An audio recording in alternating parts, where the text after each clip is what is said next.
tal amigos de Relatos de Horror? Espero que se encuentren bien. Este video es uno de los últimos videos de este año y quiero aprovechar para desearles feliz Navidad atrasada y feliz inicio de año. Espero que la pasen bastante bien e iniciemos el año con todo. Ahora sin más los dejo con esta pequeña compilación de historias.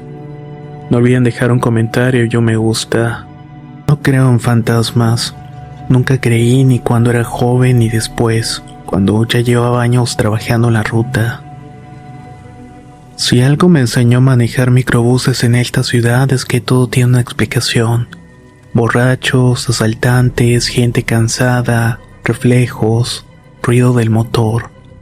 Siempre hay una razón.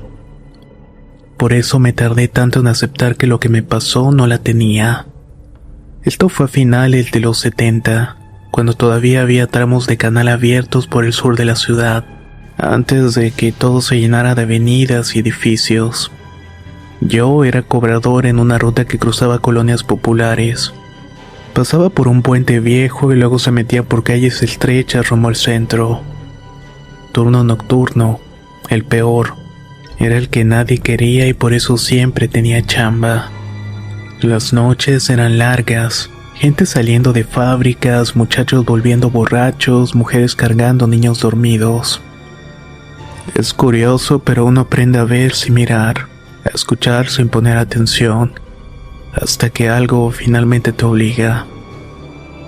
La primera vez que la vi no pensé nada raro. Subió en una esquina mal iluminada, cerca de donde el canal todavía corría a cielo abierto. Traía un vestido claro, no blanco del todo, más bien como gris sucio, mojado hasta las rodillas. El cabello largo le tapaba parte de la cara. Se sentó hasta atrás sin decir palabra. ¿Va a pagar?, le pregunté y no me respondió. Pensé que estaba ida o que no me había escuchado y a veces pasa. El chofer arrancó y yo seguí cobrando a los demás y cuando volteé otra vez la mujer ya no estaba. ¿En qué momento se bajó?, le pregunté al chofer. ¿Quién?, me dijo. La señora que subió en el canal. No subió nadie ahí, contestó sin quitar la vista del camino. No le di importancia y me dije que igual me había confundido con alguien que bajó rápidamente. El problema es que volvió a pasar. Las siguientes semanas, mismo lugar, misma hora, casi a las 11. Otra vez subió sin hacer ruido, otra vez mojada. Otra vez se fue sin que nadie la viera bajar. A la tercera ya me inquieté, porque esta vez se habló. Aquí me bajo, me dijo con una voz bajita como si viniera de lejos. Me señaló el mismo punto de siempre, antes del puente donde no había parada oficial, solo el borde del canal y unos postes viejos. Aquí no es parada, señora. Me miró y no le vi bien la cara, solamente los ojos negros, cansados, como si no hubiera dormido mucho tiempo. Aquí me bajo, repitió. Le toqué el hombro para que se levantara y sentí frío. No un frío normal, sino como cuando metes la mano al agua al invierno y te duele por dentro. El chofer frenó molesto y ella bajó sin prisa y se perdió en la oscuridad del canal. El micro volvió a arrancar. Esa señora no me gusta, dijo el chofer. Siempre que paras aquí se me apaga el motor tantito. No le contesté y yo tampoco sabía qué decirle.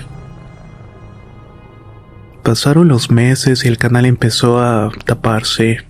Cambiaron la ruta y el chofer se fue a otra línea y yo dejé ese turno. Pensé que todo había terminado hasta años después. Yo ya trabajaba en otra cosa cuando supe que un micro de esa antigua ruta se había quedado sin frenos justo en el puente viejo. Cayó al canal ya casi seco, pero igual murieron varias personas. Entre los muertos estaba un pequeño. Cuando leí la nota en el periódico sentí ese frío otra vez en el pecho. Desde entonces no pude evitar pensarlo. Tal vez no se subía para asustarnos. Tal vez se subía para que no estuviéramos donde no debíamos. Como si por un rato nos dejara seguir viviendo, pero recordándonos que no todos tienen esa suerte. Yo nunca quise rentar cuartos. La casa era de mis padres, una construcción vieja de esas que se levantaron cuando el barrio todavía tenía patios grandes y el agua corría por acequias abiertas. Pero cuando ellos fallecieron y mis hijos ya no vivían conmigo, el silencio se volvió pesado, demasiado grande para una sola persona. Así que más por necesidad que por ganas adapté 2 cuartos al fondo y los empecé a ofrecer. Al principio todo fue normal. Estudiantes, un par de obreros, una señora que vendía ropa. Gente que iba y venía sin dejar huella hasta que llegó ella. Se presentó una tarde de julio cuando el calor aprieta y el aire se queda pegado en la piel. Dijo llamarse Teresa. Traía una maleta pequeña y una bolsa con ropa. Hablaba bajito, con educación, como si no quisiera molestar. Busco un lugar tranquilo, me dijo. No hago ruido. Eso me bastó. Le mostré el cuarto del fondo, el que da directamente al patio, y le gustó de inmediato. No preguntó por el precio ni por reglas, solo miró alrededor y asintió. Aquí está bien. Desde el primer día noté algo raro, pero no supe decir qué. Teresa no salía casi nunca y yo me iba temprano a trabajar. Cuando regresaba, ahí estaba la luz prendida. A veces no la veía todo el día. Pagaba puntual, siempre en efectivo, dejándome el sobre en la mesa de la cocina. Era en apariencia la inquilina perfecta. Una noche ya acostada escuché como si alguien estuviera lavando ropa en el patio. El sonido inconfundible de tela mojada, de agua cayendo. Pensé que era Teresa usando la llave para lavar algo. Me levanté para decirle que no se le hiciera tan tarde. Pero cuando abrí la puerta el patio estaba vacío. La llave estaba cerrada y el patio estaba seco. Regresé a mi cuarto algo molesta, pensando que quizás lo había soñado, pero el día siguiente volvió a pasar y al siguiente. Siempre entre las 12 y la medianoche, ese sonido de agua que no estaba ahí. Un sábado me animé a preguntarle: «Oye, Teresa, ¿lava ropa en la noche?». Me miró con extrañeza. «No, señora, yo no lavo aquí. Todo lo mando a la lavandería». No parecía estar mintiendo y sin embargo el sonido continuaba. Con los días, además del ruido, empecé a oler un olor húmedo como a ropa guardada mucho tiempo, como a tierra mojada después de la lluvia. Venía del patio, sobre todo de una esquina donde no había nada, solo unas losas viejas. Ahí fue cuando me acordé algo que mi madre solía contar. Que antes, cuando ella era pequeña, en ese mismo lugar había un lavadero comunal, un ojo de agua que brotaba directamente del suelo. Las mujeres del barrio iban a lavar ahí hasta que lo taparon cuando metieron drenaje. Yo siempre pensé que eran cuentos de antes, cosas que ya no importaban, hasta que una noche vi el agua. No fue un chorro ni nada así, fue como si el piso sudara. Pequeños hilos que se formaban entre las losas, juntándose poco a poco, dibujando un cauce delgado que iba directamente hacia una coladera del patio. Me quedé parada viendo cómo el agua aparecía de la nada. No llamé a nadie, no desperté a Teresa, solo me persigné y regresé a mi cuarto. Esa madrugada soñé con voces. No tenían palabras y solamente era el murmullo de muchas mujeres hablando al mismo tiempo, como en un mercado. Me desperté con la sensación de tener las manos arrugadas, como si hubiera pasado horas metiéndolas en agua fría. A partir de ahí las cosas se hicieron más claras y más inquietantes. Empecé a notar que Teresa por las noches no siempre estaba en su cuarto. Yo me asomaba al patio y veía la luz apagada y pensaba que había salido. Pero al amanecer estaba de vuelta como si nunca se hubiera ido. Una vez muy temprano la vi entrar por la puerta del patio y venía descalza. El vestido que usaba estaba mojado hasta las rodillas y no me vio y caminó directamente a su cuarto y se encerró. Los vecinos empezaron a comentar: «Oiga, doña», me dijo una tarde una señora de al lado, «¿no oye usted llorar en la noche?». Negué porque no quería problemas, no quería que empezaran chismes. pero esa misma noche lo escuché. No era un llanto fuerte, era bajo, contenido, como si alguien no quisiera que la escucharan. Venía del patio, de la esquina del agua. Me quedé en la cama inmóvil con el corazón acelerado y no tuve valor de levantarme. Al día siguiente, al limpiar el patio, encontré huellas descalzas alrededor del lugar húmedo, marcas de pies pequeños como de mujer, pero no llevaba a ningún lado, solamente estaban ahí dando vueltas. Decidí hablar con Teresa. La busqué en la tarde y toqué su puerta y tardó en abrir. Cuando lo hizo, vi que tenía los ojos rojos como de no haber dormido. Teresa, empecé, ¿te pasa algo? Me miró largo y suspiró. Yo no quería que usted se diera cuenta, dijo, pero ya sé que algo pasa aquí. Contó que desde que llegó tenía sueños raros, que soñaba con mujeres lavando ropa, con niños jugando cerca del agua, con gritos. Que a veces despertaba con las manos mojadas aunque no hubiera tocado nada. Siento que este lugar me llama, dijo como si estuviera esperando. Ahí me atreví a contarle lo del lavadero y lo que mi madre decía. Teresa se quedó en silencio. Yo crecí cerca de un río, me dijo después. Mi abuela decía que el agua guarda lo que se deja, que nunca se va del todo. No supe qué contestarle. Esa noche fue la peor. El sonido del agua no paró y al contrario era más fuerte, como si alguien estuviera restregando sábanas con coraje. El olor a humedad llenó toda la casa y el llanto ya no era bajo, sino claro, largo y atravesaba las paredes. Me armé de valor y salí al patio. El agua ya no eran hilos, era un charco grande brotando directamente del suelo. En medio, de espaldas a mí, estaba Teresa arrodillada con las manos metidas en el agua lavando algo invisible. Teresa, le grité y no volteó. Me acerqué y les juro que cada paso me costaba como si el aire pesara. Vete, dijo sin mirarme, aquí no es tu lugar.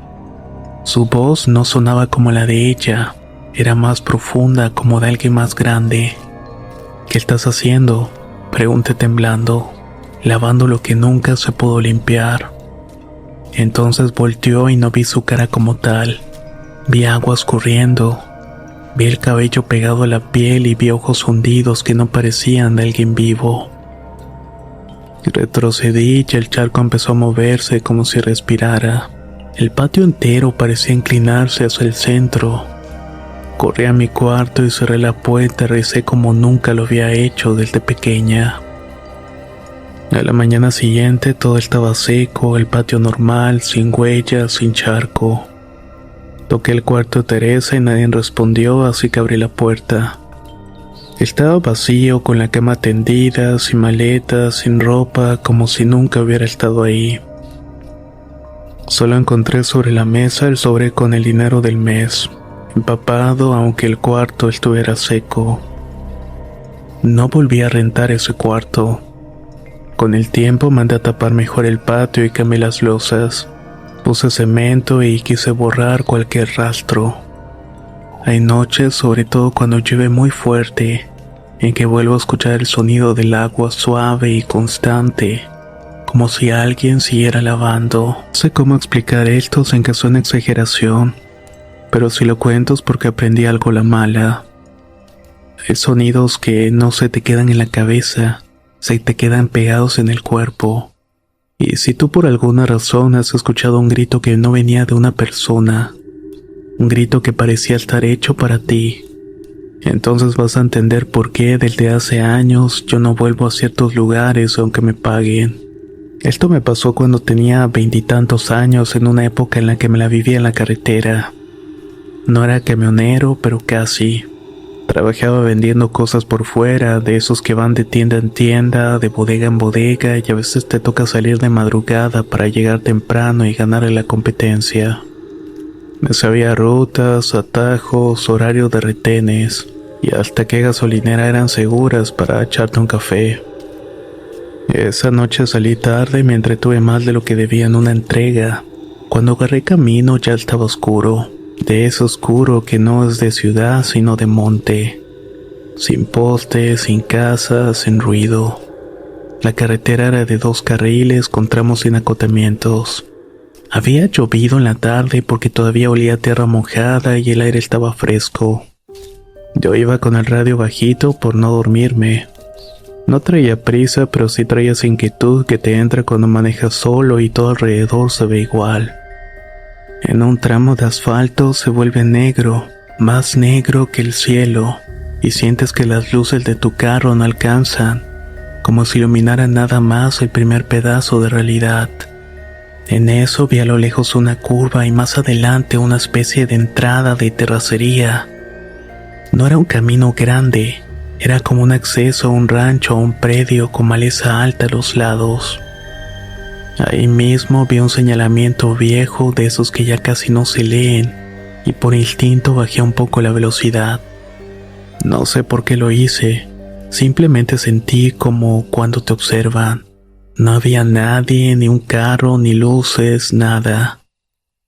Seguí avanzando y pasé la entrada y en cuanto la dejé atrás escuché el grito. No venía del monte, no venía del aire, no venía de atrás, venía de adentro. Eso es lo que más me cuesta describir, porque no fue un sonido que se metió por la ventana o por el vidrio o por el radio. Fue como si el grito hubiera estado esperando justo el punto exacto donde iba a pasar y cuando pasé me atravesó. Era un grito de mujer, sí, pero no de una mujer joven ni de una mujer vieja. Era un grito sin edad, era un grito largo con una fuerza que no parecía humana, como si en lugar de garganta tuviera algo más. Y lo peor es que no sonaba dolor, sino que sonaba orden, como si me estuviera diciendo vete. Yo hice lo que cualquiera habría hecho y pegué un volantazo, frené de golpe, bajé el volumen de la radio y miré alrededor buscando a alguien. Me orillé lo más que pude con el corazón en la garganta y me quedé ahí agarrando el volante, esperando escuchar pasos o ver alguna sombra y nada. El monte estaba quieto, la carretera vacía. Y ahí me di cuenta de otra cosa. Mi cuerpo estaba reaccionando como si me hubiera avanzado un balde de agua helada. Se me erizó la piel y se me entumieron las manos. Costaba respirar y no era miedo normal. Era un miedo de animal, de esos que te hacen sentir que si te quedas te va a pasar algo. Me dije, fue el cansancio, fue mi cabeza. Me reí solo, nervioso, para calmarme y encendí un cigarro. Y en cuanto le di la primera fumada, escuché el grito nuevamente. Era exactamente igual, largo, cerca y dentro. Y esta vez sentí de manera clarísima que el grito no era un sonido perdido, era un aviso y que no era un aviso amable. Me arranqué de ahí, no me importó si venía un carro, no me importó nada. Aceleré como si me estuvieran persiguiendo y mientras avanzaba todavía con el pecho apretado, me pasó algo que nunca me había pasado manejando. Empecé a sentir que la carretera se hacía más larga, como si no avanzara, como si el mismo tramo se repitiera. Yo sé cómo suena esto, pero sí lo sentí. Veía mis luces sobre el asfalto y veía la línea blanca, veía los árboles. Y era como si todo fuera del mismo cuadro una y otra vez. Mi cabeza empezó a jugarme sucio. Me imaginé que iba a volver a pasar esa entrada de terracería. Y por supuesto la vi. La misma maleza, el mismo acceso, el mismo señalamiento viejo. En cuanto la vi sentí que se me aflojaban las piernas y se me secó la boca. Y antes de que yo pudiera decir, escuché el grito por tercera vez. Ahora no fue largo, fue cortado, más violento, como si hubiera estado enojado. Y aunque yo iba con las ventanas cerradas, el sonido traía algo que se te mete. Un temblor, una vibración en los dientes. No sé si tú has estado cerca de una bocina muy fuerte, de esas que te hacen doler la cabeza por dentro. Algo así, pero en una versión miedo. Yo grité también y era un grito de pura desesperación y lo único que hice fue seguir derecho y no voltear y no frenar. Aceleré y aceleré hasta que el carro empezó a vibrar de más como si fuera a desarmarse. Pasé la entrada y esta vez no volví a verla, ni otra vez, ni en el retrovisor, ni en la imaginación. Pero el efecto no se acabó ahí. Los siguientes kilómetros los manejé como oído. Estaba sudando frío y me dolía la nuca. Y sentía una presión en el oído, como si me hubieran zambullido en una alberca y me hubiera quedado agua dentro. Llegué a una gasolinera de esas que están iluminadas como si fueran un oasis y me bajé. Necesitaba ver personas, escuché voces humanas, comprobé que yo seguía en el mismo mundo. Compré un café y me senté un minuto y fue cuando noté que no podía dejar de mirar hacia la carretera como esperando algo. El muchacho que atendía me preguntó si todo estaba bien y le dije que sí, que solamente venía cansado.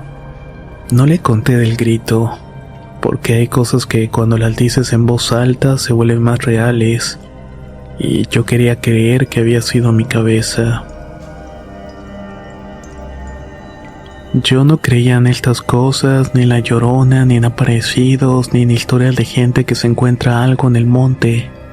Siempre pensé que eran cuentos para asustar, para que los niños no salieran de noche o para que los borrachos tuvieran con qué justificar sus miedos. Hasta que me tocó vivirlo a mí, y no me pasó nada. Por eso mismo es que todavía me cuesta más entenderlo. Porque si algo aprendí es que la mujer del río no mata a todos, algunos los deja ir, y nadie sabe el por qué. Esto me pasó hace unos 12 años cuando yo trabajaba en un rancho cerca de un poblado pequeño, de esos que están a una hora de la carretera metidos entre cerros y parcelas. El río pasaba unos cuantos minutos y caminaba desde las casas y era parte de la vida diaria. Ahí lavaban ropa y se bañaban los pequeños y sacaban agua cuando fallaba la bomba. Yo estaba ahí de temporal ayudando en lo que saliera.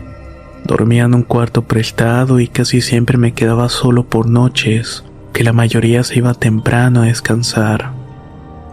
Desde la primera semana me advirtieron: no vayas al río de noche. No me dijeron por qué, solamente eso, como si fuera algo obvio. Yo me reí y pensé que era por los animales, o porque el camino era feo, o porque es simplemente costumbre. Pero luego en pláticas más largas, cuando ya había confianza, empezaron a soltar pedazos. Que se escuchaba llorando a alguien, que se veía una mujer parada en las piedras, que a fulano se le apareció y se enfermó, y que a otro se lo llevó el agua. Siempre remataban con la misma frase: no mata a todos. Eso me intrigaba más que asustarme. ¿Por qué? ¿Cómo que no mata a todos? Entonces, ¿a quién sí y por qué? Nunca pregunté mucho. En esos lugares, cuando las personas hablan así, es mejor no insistir. El caso es que una noche, como a las 10, me empezó a doler el estómago. De esos dolores que no te aguantas. En la casa no había nada, ni pastillas, ni té. Yo sabía que el río crecía una hierba que se usaba para esto, una que se hacía en infusión justamente. Lo pensé 2 veces, me acordé de las advertencias, pero también pensé que no era tan tarde y que no estaba borracho y que iba y venía rápidamente. Agarré una lámpara y me fui. El camino al río era un sendero angosto entre árboles y piedras. Con la lámpara apenas alcanzaba a ver lo que tenía enfrente. El sonido del agua se escuchaba desde antes, ese murmullo constante que aparece tranquilo, pero que en la noche se vuelve pesado como si no se callara nunca.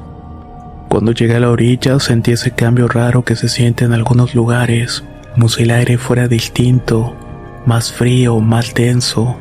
Me agaché a buscar esa hierba cuidando de no resbalarme. Y entonces escuché el llanto. No fue fuerte, no fue un alarido, fue un llanto bajito, largo, cansado, como de alguien que lleva mucho tiempo llorando sin que nadie lo escuche. Levanté la cabeza de golpe y el sonido venía río arriba. Apagué la lámpara por instinto y no sé por qué, como si la luz me delatara. Me quedé quieto escuchando y el llanto continuaba. A ratos se cortaba, a ratos volvía mezclado con el sonido del agua. Pensé, es alguien, alguna mujer del pueblo, pero algo no cuadraba. No se escuchaban pasos, ni chapoteos, ni respiración, solamente el llanto flotando. Volví a prender la lámpara y apunté hacia donde venía el sonido, y ahí la vi. Estaba parada sobre unas piedras grandes en medio del río, donde el agua corre más lento. No estaba mojada y eso fue lo primero que noté. El vestido largo que traía colgaba seco, pero era como si no tocara el agua. El caballo le caía por delante de la cara, oscuro, largo y no se le veía en los pies. No puedo decir cómo supe que no era una persona normal. No hizo nada raro al principio, solo estaba ahí llorando, pero mi cuerpo lo supo. Sentí ese miedo seco, directo, que no te deja pensar. Apunté la lámpara directo y el llanto se detuvo y ella levantó la cabeza despacio. No le vi bien la cara y la luz rebotó en algo pálido, pero fue suficiente para sentir que me estaba viendo, no a la lámpara, sino a mí. Y entonces habló y no gritó, no se lamentó, solo dijo con una voz que no sonaba ni de cerca ni de lejos: ¿por qué viniste? Yo no pude contestar. Tenía la boca abierta, pero no me salía nada. Ella inclinó un poco la cabeza como si esperara respuestas. Aquí no vienen los que se quieren quedar, dijo. Aquí vienen los que no saben. No sé de dónde saqué fuerzas, pero logré decir: solo vine por una hierba y ya me voy. Se quedó en silencio unos segundos y luego dio un paso y no caminó. No saltó tampoco. Dio un paso y estaba más cerca sin que el agua se moviera. No todos se quedan, dijo, pero no todos me ven. Yo sentía que si daba un paso hacia atrás me caía y las piernas me estaban temblando. Vete, y no vuelvas. Entonces levantó un brazo y señaló hacia el sendero. No me esperé, no pregunté, no quise entender. Me di la vuelta y empecé a caminar rápidamente, y luego a trotar y luego casi a correr. No volteé ni una sola vez, ya que sentía que si volteaba algo iba a cambiar. Llegué a casa sin aire, sudando frío. Cerré la puerta con seguro y me quedé sentado en el piso con la espalda pegada a la pared, escuchando mi respiración. Esa noche no dormí. Al día siguiente, con la luz del sol, todo pareció normal y el río se veía tranquilo. El camino era el mismo y me pregunté si no habría sido una alucinación por el dolor. Pero cuando en la tarde salió el tema, alguien mencionó que hacía años un muchacho se metió al río de noche y no volvió. Que otro tiempo después volvió caminando empapado, sin saber cómo había salido y según se había vuelto loco. Que a una mujer la encontraron flotando, sin marcas, como si solamente se hubiera dejado llevar. Y alguien dijo: por eso decimos que no mata a todos. Yo no conté lo mío, al menos no ese día. Lo hice hasta semanas después, cuando ya me iba. Se lo conté a un señor mayor de los que casi no hablan y me escuchó en silencio y luego me dijo: si te habló fue porque te vio solo. Y si te dejó ir es porque no eras para ella. ¿Para ella?, pregunté. Para quedarse, respondió. A veces se lleva a los que ya traen el río por dentro. No le pedí que me explicaran y no quise. Desde entonces, cada vez que paso por un río de noche, bajo la velocidad, apago el radio y escucho. No por morbo, sino más bien por respeto. Yo crecí escuchando historias de la ciguanaba como se escuchan esas cosas en Centroamérica. A medias, a risas y advertencias. Que se te aparece de noche, que te endulza los ojos, que te saca del camino si andas de bravo. Yo me burlaba y pensaba que eran cuentos de abuela para espantar borrachos y calientes. Pero cuando me pasó no fue en un monte, ni tampoco en un río, ni en un camino de terracería como las leyendas viejas. Me pasó en un barrio cualquiera, con calles rotas, casas apretadas y un tren pluvial que parecía un río enfermo. un canal de concreto por donde corre agua cuando llueve, y el resto del año se queda oliendo a humedad y basura, como si guardara algo podrido en el fondo. Y no vas a asustarte, vas a tirar basura, a cruzar rápido, a hacerte el que no te ve, y en esa costumbre de no mirar es donde se te meten las cosas. Yo trabajaba repartiendo comida, de esos turnos largos donde el celular se vuelve un volante y el GPS tu brújula moral. Lo digo así porque a veces uno se mete por calles que no debe, con tal de ahorrarse unos 5 minutos. Y porque uno aprende pronto que el hambre de la gente es constante, pero tu cansancio también. Ese día había llovido por la tarde. En la noche quedaba ese vapor pegado al piso, ese olor a tierra mojada mezclado con drenaje. Me tocó una entrega a unas cuadras de la zona del canal. Era una colonia donde las calles se sienten estrechas aunque no lo sean, porque la luz pública no alcanza y los postes hacen sombras raras en las bardas. El pedido era sencillo, dejé la comida, cobré y regresé al carro. Cuando iba guardando cambio escuché una voz detrás de mí tranquila como si me conociera. ¿Vas para arriba? Volteé y era una muchacha. No sé decirte la edad exactamente, pero se veía joven, de esas que podrían estar en la universidad. Traía una chamarra ligera y el cabello suelto, largo, mojado, en las puntas. Lo primero que pensé es que estaba perdida o se le había quedado el carro. ¿Para dónde?, pregunté sin moverme del lugar. Señaló hacia donde empezaba el canal por unas calles que baja y luego se abre un tramo sin casas como un vacío urbano.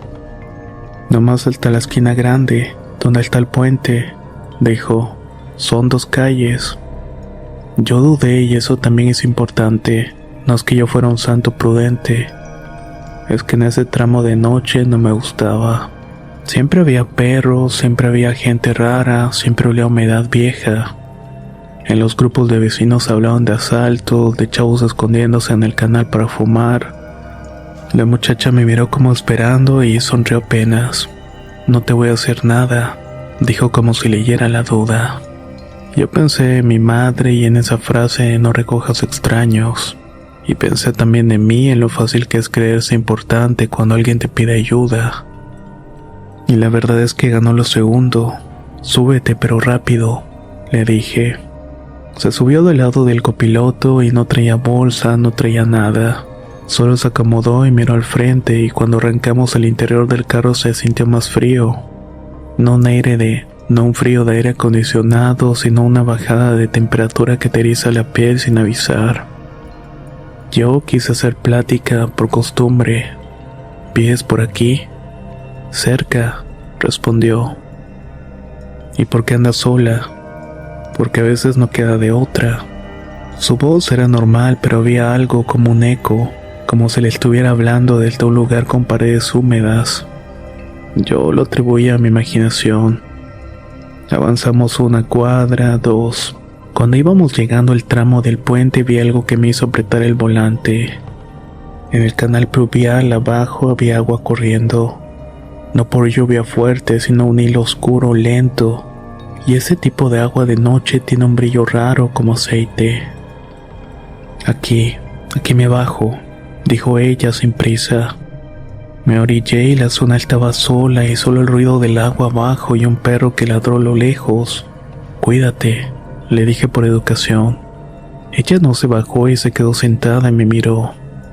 ¿No vas a voltear a verme?, preguntó. ¿Cómo?, dije confundido. Que si no vas a mirarme bien, insistió así como un SOS. Que si no vas a mirarme bien, insistió, así como sos, sin hacerte. Su forma de hablar me sacó de balance y no era agresiva, pero tenía esa seguridad incómoda, como si ella tuviera el control. Y ya bájate, le dije más seco. Sonrió otra vez y empezó lo raro en serio, porque su sonrisa no fue coqueta ni amable, fue como una mueca, como si la sonrisa estuviera copiando una sonrisa humana pero sin entenderla. Me recorrió un escalofrío por la espalda. ¿Cuántas veces pasas por aquí?, preguntó. Las que me salgan, respondí molesto. ¿Cuántas veces te has metido donde no debes?, dijo mirando el canal. No contesté y me quedé quieto. No soy de aquí, mentí. Ella soltó una risa baja y el vidrio del copiloto se empañó de golpe, como si alguien hubiera soplado por dentro. Una respiración lenta que dejó una marca, un arco húmedo, casi por donde estaba la altura de su boca. Pero ella no había exhalado así y tampoco se movió. No te hagas. Y su voz sonó más cerca. A los que andan así siempre les da por decir yo no creo. Bájate, repetí ya sin ganas de sonar valiente. Ella giró la cabeza hacia la ventana, miró al canal y entonces sin aviso el carro se llenó de un olor a agua estancada, a drenaje, a ropa mojada guardada semanas. Yo prendí la luz interior del carro, impulsivo para verla mejor, y fue un error. La luz reveló detalles que no debían estar. Su piel se veía demasiado pálida, con manchas como de humedad. El cabello que antes era negro, en la luz se veía como pegado, pesado, casi como algas. Y sus ojos no reflejaron la luz como la de una persona. Parecía tragársela. Yo no grité y no me dio para eso. Mi cuerpo se movió solo. Apagué la luz y volví a prenderla, como si eso corrigiera el error. No lo corrigió. Cuando la prendí por segunda vez vi que su perfil ya no era el mismo. Su mandíbula se veía un poco más larga, como si la cara se estuviera estirando. No un estiramiento de película, algo sutil pero imposible. Me quedé helado. Ella volteó despacio hacia mí y me dijo: ¿ya ves? Su mano que estaba sobre su pierna se levantó y tocó el tablero del carro. Cuando lo hizo sentí el frío de su contacto a través del plástico, como si el tablero fuera piel. Yo solo iba a dejarte ir, pero quisiste ver. Y entonces escuché algo fuera en el canal, como un chapoteo, aunque el agua era poca. Era un chapoteo grande, como si algo pesado se hubiera movido allá abajo. La muchacha sonrió sin mostrar dientes. Y ahí sí, sin verla directo, supe que algo en su boca no estaba bien. No me pregunten cómo, pero mi mano alcanzó el cinturón de seguridad y lo jaló, como si el cuerpo quisiera amarrarse a la vida. Encendí el carro y nunca lo había apagado, pero así se sentía, como si lo encendiera otra vez. Metí reversa y el motor se ahogó 1, 2 veces. El carro no avanzaba y era como si el piso lo estuviera agarrando. Ella no se movía y solamente me observaba. No es tu carro el que no quiere, sos vos, dijo. Ahí entendí que la cosa no era la muchacha, era el lugar, era el canal, era esa franja de concreto que se traga cosas cuando llueve y que guarda ecos cuando no. Cerré los ojos un segundo como un acto de desesperación y pensé en mi madre, en una frase que me decía cuando yo era pequeño: si no sabes qué hacer, pide permiso. No permiso a Dios ni a un santo, sino permiso al mundo, como quien pide disculpas por existir. Perdón, ya me voy, dije casi sin voz. Cuando abrí los ojos, ella estaba mirando hacia afuera al canal como si escuchara algo que yo no escuchaba. Su expresión cambió por primera vez y pareció muy contrariada. Te estás salvando por poquito. El vidrio se desempañó solo y el olor bajó de golpe. El motor respondió y metí reversa y el carro retrocedió como si nada. No esperé, no pregunté y no la vi salir y aceleré. Me fui con la certeza horrible. Había algo dentro de mi carro que segundos antes no era humano. Y aunque yo iba manejando, sentía que la presencia seguía sentada a mi lado como un peso invisible. Me detuve al taller a una avenida con luces, tráfico, ruido humano. Y ahí, como si el mundo me devolviera el oxígeno, pude respirar nuevamente. Me estacioné y me quedé con las manos temblando sobre el volante. Recién entonces miré el asiento del copiloto. Estaba mojado, no empapado, como si alguien se hubiera sentado con ropa mojada. Mojado como si el asiento hubiera sudado agua desde adentro. pasé la mano y sentí frío, un frío que se me metió hasta los huesos. Los siguientes días intenté convencerme de que fue un susto, de que fue sugestión, de que fue alguien que se había metido algo, que fue lo que quiera. Pero la cosa no se quedó ahí. Yo no soy ejemplo de nada, pero te digo esto porque es lo más raro. No sentía que me estuviera cazando para hacerme algo, para acabar conmigo. Sentía que me estaba corrigiendo a golpes, como si esa cosa o ese lugar se hubiera quedado con una parte de mí y me jalara el cuello cada vez que yo intentaba torcerme otra vez.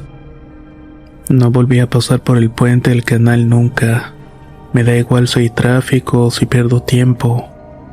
Hay atajos que no valen la pena. Y si alguna vez te piden solamente 2 calles, cerca de un dren pluvial, de un canal, o de cualquier lugar donde corre agua por concreto, piénsatelo mejor 2 veces. Soy de Colombia y soy artista plástico y visual. Mi experiencia ocurrió unos meses atrás, como entre agosto y septiembre, y empezó de forma leve al principio y no lo noté. Creía que era uno de mis gatos. Cabe aclarar que tengo 5 de estos hermosos seres, 3 pequeñas y 2 pequeños. Vivo en una zona rural, o sea, en el campo, y en las noches en ocasiones mis gatos duermen conmigo en mi cama, pero la mayoría de las veces les gusta quedarse afuera porque, como ya sabemos, ellos son nocturnos, y en la noche son un poco más activos. Acontece que la primera noche yo siento que un gato salta sobre mi cama y se empieza a caminar a mi alrededor. Yo desperté y pensé que era uno de los míos porque ellos hacen eso cuando se quedan conmigo en la habitación. Y en medio de la noche, si quieren salir, ellos me despiertan para que yo les abra la puerta. El caso es que yo, al despertar y al encender la linterna del celular para levantarme y abrir la puerta, ¿cuál es mi sorpresa? Que en la habitación no hay ningún gato. Bueno, eso lo dejé pasar y pensé que el gato se había acostado por ahí y al fin no quiso salir, o que tal vez yo lo había imaginado o soñado todo. Al día siguiente fue que caí en cuenta de que esa noche, al irme a dormir, ninguno de mis gatos estaba conmigo. Cuando cerré la puerta y me fui a dormir, estaba completamente solo. A la semana siguiente pasó mi experiencia más paranormal. Me encontraba durmiendo y todo empezó con un sueño, en el cual yo me encontraba en un lugar rodeado de personas a las cuales yo nunca había visto en mi vida. Había incluso policías y militares y yo no hablaba con ellos ni ellos conmigo. Y no sentía miedo, pero yo era consciente, es decir que en el sueño de todas maneras estas personas ya se encontraban muertas. Y yo en el momento de despertar dije que tuve una pesadilla. Y en ese mismo instante sentí que el gato nuevamente caminaba sobre mi cama a su alrededor. En esta ocasión también pensé que era uno de mis gatos. Quise tomar el celular para encender la linterna para abrir la puerta. Cuando tomé el móvil lo iba a encender y sentí que algo estaba arrastrándose desde el suelo y se subió a la cama. Luego se encimó en mí y me dio la parálisis del sueño. Les juro que intentaba moverme y no podía. Quise gritar y fue inútil, y mientras estaba en esa situación por mi mente empezaron a pasar imágenes. Eran los rostros de las personas que había visto en el sueño anterior, pero estos pasaban rápidamente y empezaron a deformarse. Solamente haciendo una oración mentalmente logré liberarme. Al mirar la hora eran las 3:30 de la madrugada. Desde ese momento tuve que empezar a dormir con la Biblia abierta en el Salmo 91. Y con unas tijeras abiertas debajo de la almohada. A la siguiente semana esta entidad volvió y creo que eran pasadas de las 12 de la madrugada. Desperté por un ruido y uno de mis gatos estaba peleando con otro gato, pero ese gato no era normal. Tenía un aspecto humanoide, por eso creo que era una bruja, pero mi gato logró ahuyentarlo y hasta la fecha no ha vuelto. Creo que mi gato y Dios, por supuesto, me ayudaron con esta situación. Pienso que mi pequeño Rogelio, así se llama mi gato, ya que de alguna manera logró salvarse la mordedura de una serpiente, aunque el veterinario dijo que no lo lograría. No sé cómo logró la serpiente morderlo, ya que mis gatos todos ellos matan serpientes, pero de alguna manera logró salvarse. Muchos saludos desde Colombia.